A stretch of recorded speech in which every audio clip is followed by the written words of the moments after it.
and Vincent Palathingle. If all of those folks could please come on down. Welcome, Kimberly Adams. Thank you, Chairman Bulova, and thank you, board members, for listening tonight.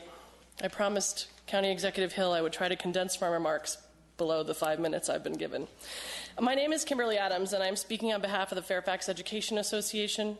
I'm a member of the state and local teacher retirement plans in Fairfax County Schools.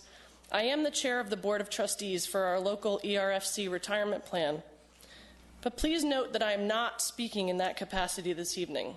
I am speaking as a working mother, a Springfield District resident, and a person who someday hopes to retire here in Fairfax County. And after 30 years of service, I will be less than 53 years of age.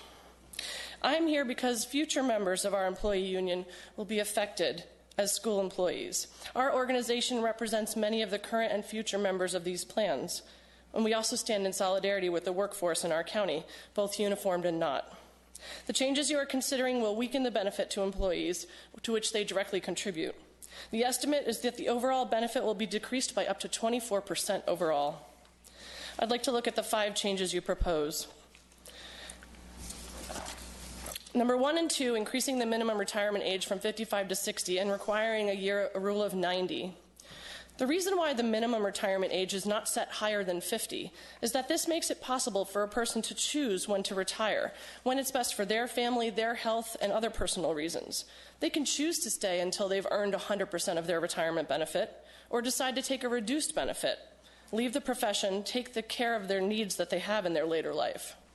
People with a defined benefit plan that they contribute to annually are more likely to retire when they are able to or find it necessary to. And they make way for hiring the next generation of employees. Keeping them employed to a certain age is not necessary when the structure of this benefit already calculates on a years of service model. Number 3, the period used to calculate final average compensation would be increased from 3 to 5. Choosing to recalculate a retirement benefit on the highest 5 years of compensation is a significant difference in the amount that will be collected in retirement. You're putting an emphasis on salary schedules that don't necessarily allow for a higher salary until the last years of service. And I would actually recommend, instead of just the final 3 years of salary, you use the final 3 highest years of salary at the end of a career. Number 4, eliminating the pre-Social Security supplement. By paying a pre-Social Security supplement, you are helping to keep retirees in the community in which they live now. This equates to dollars spent here.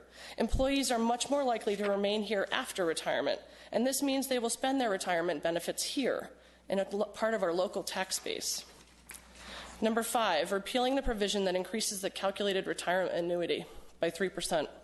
By keeping the 3% formula in place, you ensure that as inflation and the cost of living increases, your retirees can maintain the quality of life sustainable here in years to come in Fairfax County. We know that the price of milk today will continue to rise, as it has in the past. The part that is most disturbing of the changes you are proposing is that these don't positively contribute to the county until 2033, and at that time horizon is not even guaranteed.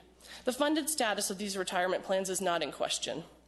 These are well-funded plans with solid assets. The boards of trustees, who are fiduciaries for the plans, should be trusted to do the job they were appointed to do and manage the funds by providing the sustainable benefits for employees well into the future.